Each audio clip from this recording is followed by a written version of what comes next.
I would appreciate it if you hit the subscribe button and ring the bell next to it to help grow the channel and us. The Great Gatsby. Chapter 2. Part 2. He informed me that he was in the artistic game, and I gathered later that he was a photographer and had made the dim enlargement of Mrs. Wilson's mother, which hovered like an ectoplasm on the wall. His wife was shrill, languid, handsome, and horrible. She told me with pride that her husband had photographed her 127 times since they had been married. Mrs. Wilson had changed her costume some time before and was now attired in an elaborate afternoon dress of cream-colored chiffon, which gave out a continual rustle as she swept about the room. With the influence of the dress, her personality had also undergone a change. The intense vitality that had been so remarkable in the garage was converted into impressive hauteur.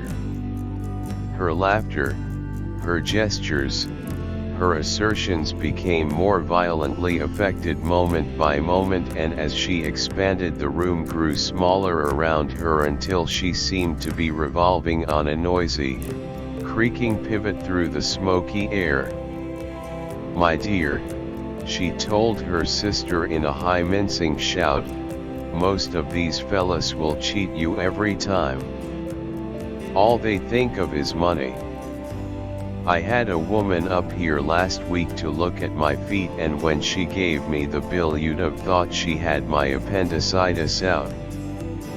"What was the name of the woman?" asked Mrs. McKee. "Mrs. Eberhart. She goes around looking at people's feet in their own homes." "I like your dress," remarked Mrs. McKee. "I think it's adorable." Mrs. Wilson rejected the compliment by raising her eyebrow in disdain. "It's just a crazy old thing," she said. "I just slip it on sometimes when I don't care what I look like. But it looks wonderful on you, if you know what I mean," pursued Mrs. McKee. "If Chester could only get you in that pose, I think he could make something of it." We all looked in silence at Mrs. Wilson, who removed a strand of hair from over her eyes and looked back at us with a brilliant smile. Mr. McKee regarded her intently with his head on one side and then moved his hand back and forth slowly in front of his face. "I should change the light," he said after a moment. "I'd like to bring out the modeling of the features. And I'd try to get hold of all the back hair."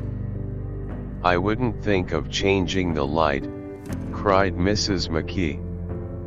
"I think it's her husband," said SH, and we all looked at the subject again, whereupon Tom Buchanan yawned audibly and got to his feet.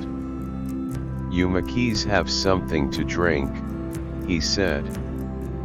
"Get some more ice and mineral water, Myrtle, before everybody goes to sleep." "I told that boy about the ice." Myrtle raised her eyebrows in despair at the shiftlessness of the lower orders. "These people. You have to keep after them all the time." She looked at me and laughed pointlessly. Then she flounced over to the dog, kissed it with ecstasy, and swept into the kitchen, implying that a dozen chefs awaited her orders there. "I've done some nice things out on Long Island," asserted Mr. McKee. Tom looked at him blankly. "2 of them we have framed downstairs." "2 what?" demanded Tom. "2 studies. One of them I call Montauk Point the Gulls, and the other I call Montauk Point the Sea." The sister Catherine sat down beside me on the couch. "Do you live down on Long Island, too?" she inquired. "I live at West Egg." "Really? I was down there at a party about a month ago. At a man named Gatsby's. Do you know him?" "I live next door to him." "Well, they say he's a nephew or a cousin of Kaiser Wilhelm's. That's where all his money comes from." "Really?" She nodded. "I'm scared of him. I'd hate to have him get anything on me." Is absorbing information about my neighbor was interrupted by Mrs. McKee's pointing suddenly at Catherine. "Chester, I think you could do something with her," she broke out, but Mr. McKee only nodded in a bored way and turned his attention to Tom. "I'd like to do more work on Long Island if I could get the entry. All I ask is that they should give me a start." "Ask Myrtle," said Tom, breaking into a short shout of laughter as Mrs. Wilson entered with a tray. "She'll give you a letter of introduction, won't you, Myrtle?" "Do what?" she asked, startled. "You'll give McKee a letter of introduction to your husband, so he can do some studies of him." His lips moved silently for a moment as he invented, "George B. Wilson at the gasoline pump, or something like that." Catherine leaned close to me and whispered in my ear, "Neither of them can stand the person they're married to." "Can't they?" "Can't stand them." She looked at Myrtle and then at Tom. "What I say is, why go on living with them if they can't stand them? If I was them, I'd get a divorce and get married to each other right away." "Doesn't she like Wilson either?" The answer to this was unexpected. It came from Myrtle, who had overheard the question, and it was violent and obscene. "You see," cried Catherine triumphantly. She lowered her voice again. "It's really his wife that's keeping them apart. She's a Catholic and they don't believe in divorce." Daisy was not a Catholic, and I was a little shocked at the elaborateness of the lie. "When they do get married," continued Catherine, "they're going west to live for a while until it blows over. It'd be more discreet to go to Europe." "Oh, do you like Europe?" she exclaimed surprisingly.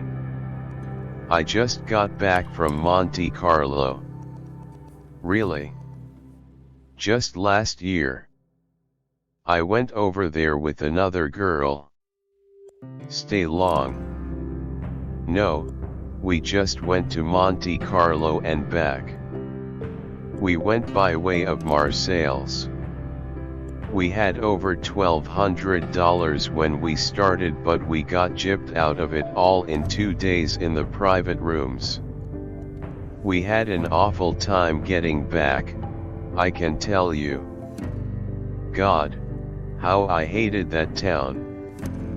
The late afternoon sky bloomed in the window for a moment like the blue honey of the Mediterranean, then the shrill voice of Mrs. McKee called me back into the room.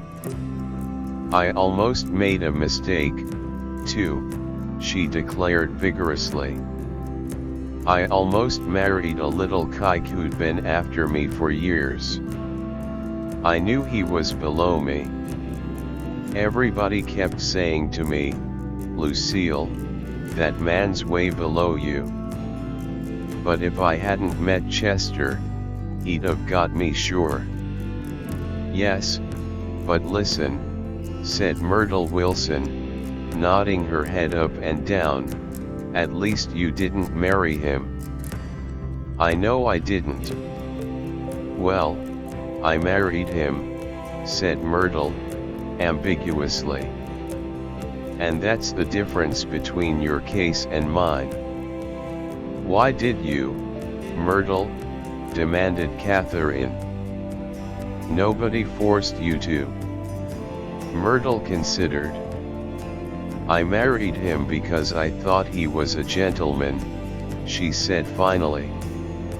I thought he knew something about breeding, but he wasn't fit to lick my shoe. You were crazy about him for a while, said Catherine.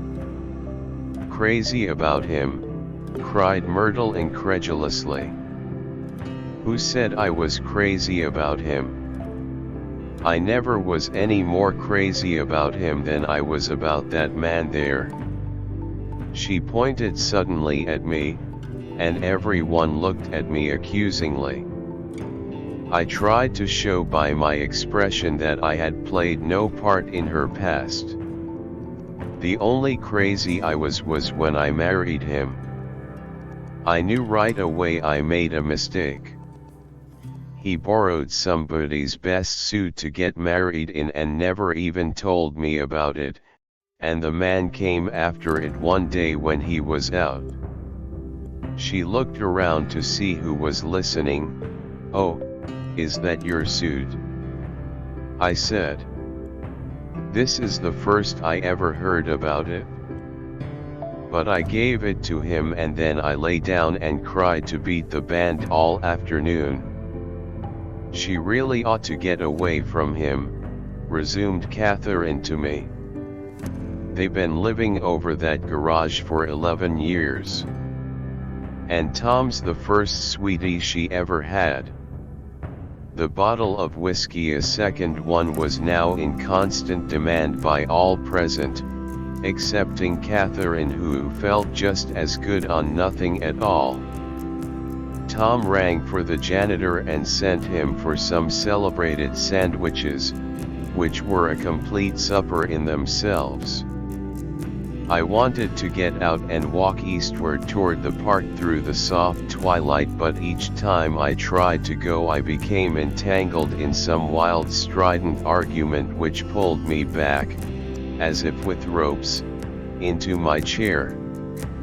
Yet high over the city our line of yellow windows must have contributed their share of human secrecy to the casual watcher in the darkening streets, and I was him too, looking up, and wondering. I was within and without, simultaneously enchanted and repelled by the inexhaustible variety of life. Myrtle pulled her chair close to mine, and suddenly her warm breath poured over me the story of her first meeting with Tom. It was on the two little seats facing each other that are always the last ones left on the train. I was going up to New York to see my sister and spend the night.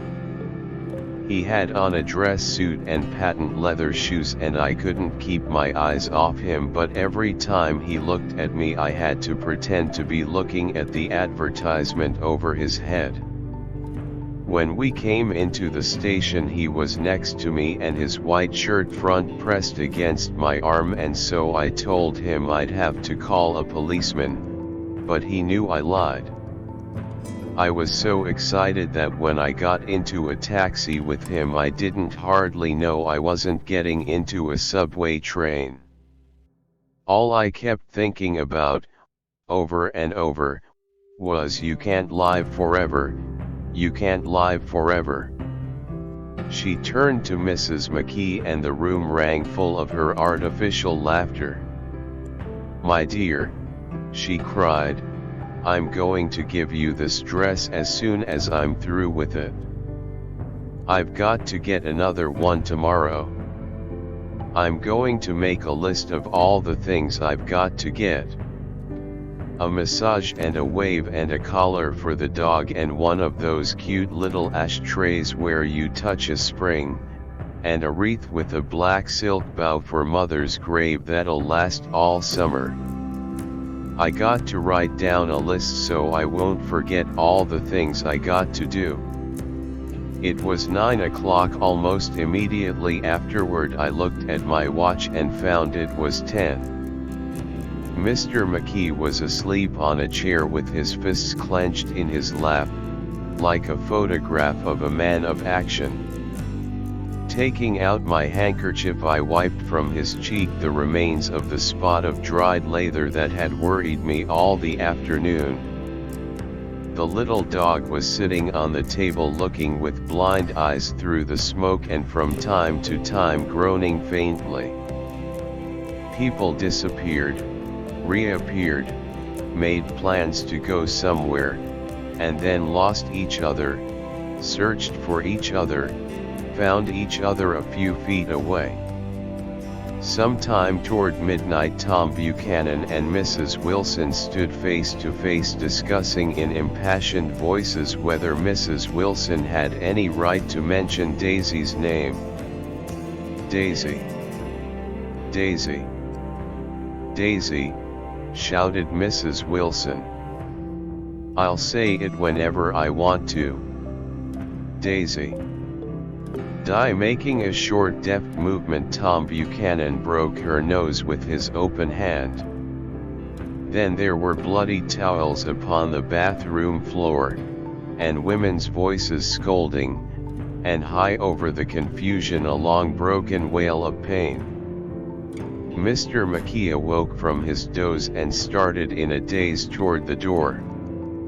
When he had gone halfway, he turned around and stared at the scene, his wife and Catherine scolding and consoling as they stumbled here and there among the crowded furniture with articles of aid, and the despairing figure on the couch bleating fluently and trying to spread a copy of Town Tattle over the tapestry scenes of Versailles. Then Mr. McKee turned and continued on out the door. Taking my hat from the chandelier, I followed. "Come to lunch someday," he suggested, as we groaned down in the elevator. "Where?" "Anywhere." "Keep your hands off the lever," snapped the elevator boy. "I beg your pardon," said Mr. McKee with dignity, "I didn't know I was touching it." "All right," I agreed, "I'll be glad to." I was standing beside his bed and he was sitting up between the sheets, clad in his underwear, with a great portfolio in his hands. Beauty and the Beast. Loneliness. Old Grocery Horse. Brook and Bridge. Then I was lying half asleep in the cold lower level of the Pennsylvania station, staring at the morning Tribune and waiting for the 4 o'clock train.